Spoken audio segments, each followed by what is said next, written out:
నమస్తే. పాకిస్తాన్కి భారత్ పేరు తీయంది ఆ రోజు పొద్దు గడవదు.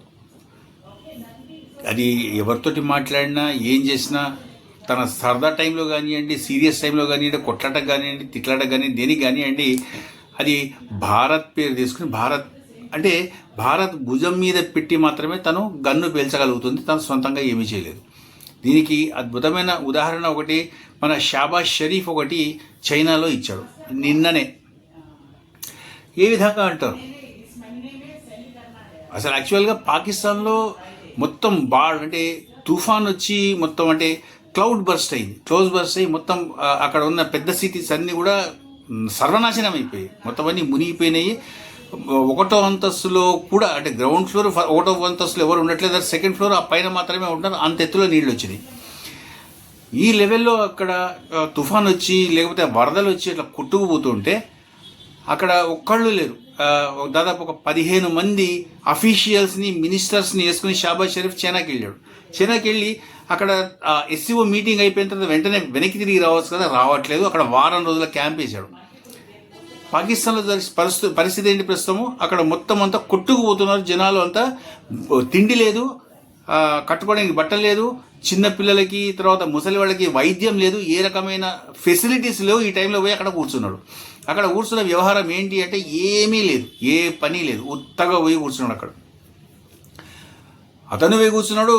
వాడి నెత్తి మీద ఉండే ఇంకొక నాగుపాము ఏదైతుందో అది ఆసిమ్ మునీర్, వాడు పోయి అక్కడే కూర్చున్నాడు. ఇద్దరు పోయి అక్కడే కూర్చున్నారు. యాక్చువల్గా ఆసిమ్ మునీర్ పోవడానికి కొంత రీజన్ ఉంది. వాడు పోవడానికి ఏంటంటే రీజను, అక్కడ వాళ్ళ పెరేడ్ అవుతుంది. అదేంటంటే అమెరికాకి చైనీస్ ఏదైతే చూపించాలనుకుంటా తమ శక్తియుక్తుల్ని, దానికోసం అని చెప్పారు. ఎస్సీఓ మీటింగ్ కాగానే అందరూ అక్కడే ఉంటారు. వెంటనే ఈ పెరేడ్ అనేది పెడితే అందరూ ఉంటారు, దాన్ని అటెండ్ కూడా అవుతారు అని. అఫ్కోర్స్ మన మోదీ తిరిగి వచ్చేసారు. ఆయన వచ్చేసి తన కార్యక్రమాల్లో తను ఉన్నాడు. ఆల్రెడీ ఇక్కడ 2-3 మీటింగ్స్ కూడా పాల్గొన్నారు. ఫస్ట్ చిప్ని కూడా ఆయన మనకి ఇంట్రడ్యూస్ చేశారు. భారతదేశంలో తయారైన మొదటి చిప్ ఏదైతే ఉందో దాన్ని భారతదేశానికి పరిచయం కూడా చేశారు, విడుదల కూడా చేశారు. అయితే అక్కడ మాత్రము ఇప్పుడు పరేడ్ జరుగుతోంది. ఆ పరేడ్కి అని చెప్పేసి యున్ ఎవరైతే ఉన్నారో నార్త్ కొరియా అధ్యక్షుడు, అతను కూడా వచ్చాడు. పుతిన్ అక్కడే ఉన్నాడు. వాళ్ళందరూ కూడా దాన్ని అటెండ్ అవుతున్నారు. ఇక్కడ అసలు విషయం ఏంటంటే షాబాజ్ షరీఫ్ ఉండగా పోయి పుతిన్ తోటి మీటింగ్ పెట్టుకున్నాడు. పుతిన్ తోటి మీటింగ్ పెట్టుకుంటే పుతిన్ తోటి మీటింగ్లో ఏం చెప్పుకోవాలి, ఆయన తన దేశం గురించి చెప్పుకోవాలి, తన సంబంధాల గురించి చెప్పుకోవాలి. అదే రష్యాతోటి ఎట్లా ఉంది, ఎట్లా కూర్చోవాలి, ఎట్లా నిల్చోవాలి, రిలేషన్స్ ఏమున్నాయి, తర్వాత ఎక్స్పోర్ట్స్ ఏంటి, ఇంపోర్ట్స్ ఏంటి, ఎకానమీ ఏంటి, ఎకనామిక్స్ ఏంటి, ఇవన్నీ కూడా వాళ్ళకి సంబంధించి మాట్లాడుకోవాలి. కానీ అతను మాట్లాడుతుంది ఏంటంటే భారతదేశంతో మీ సంబంధాలు ఏమున్నాయో అవి నేను అర్థం చేసుకోగలుగుతాను, మీకు చాలా అద్భుతమైన గట్టి సంబంధాలు ఉన్నాయి. మనము కూడా వేలు ఇట్లాగే ఊపాడు. మనము కూడా మీరు రష్యా, మేము పాకిస్తాన్, మనము కూడా అటువంటి సంబంధాలనే ఇచ్చిపుచ్చుకుందాము అని. ఈ ప్రయత్నం వాళ్ళు గత 25-30 సంవత్సరాల నుంచి చేస్తున్నారు.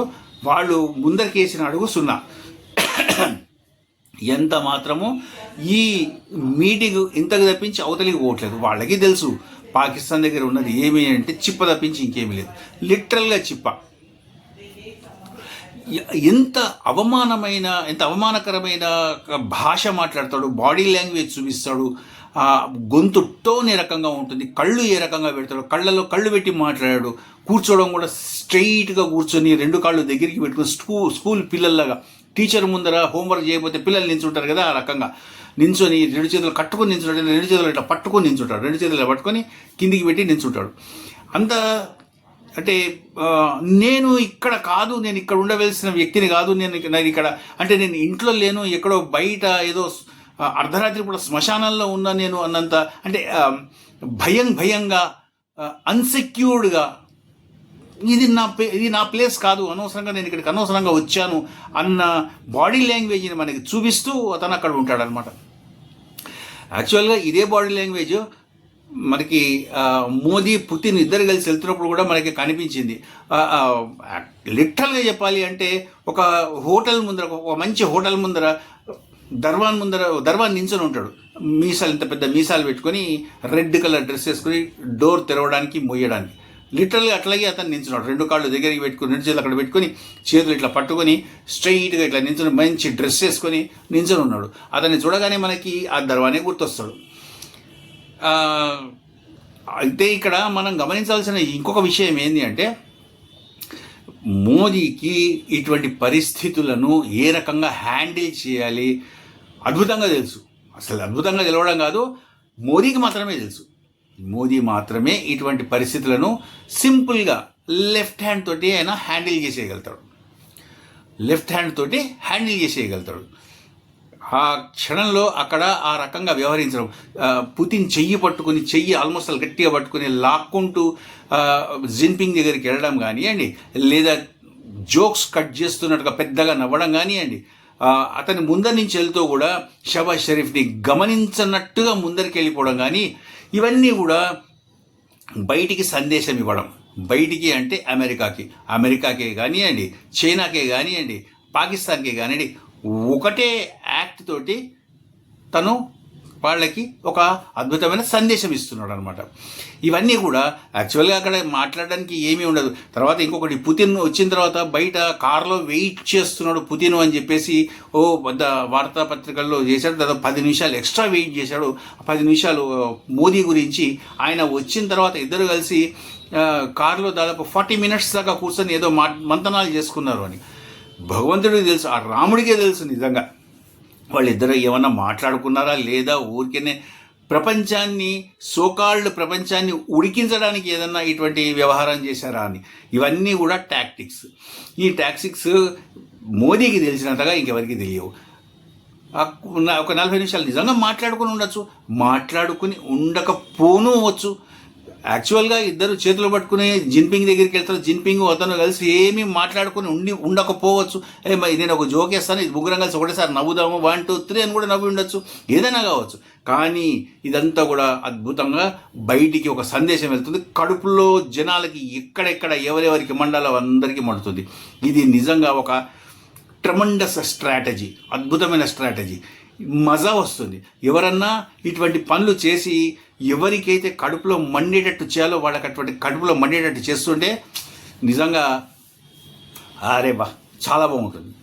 ఇటువంటివి మనము ఎప్పుడు చూడలేము, అక్కడక్కడ అప్పుడప్పుడు మాత్రమే కనిపిస్తూ ఉంటాయి. వీటిని చూసినప్పుడు మాత్రం తప్పకుండా ఎంజాయ్ చేయాలి.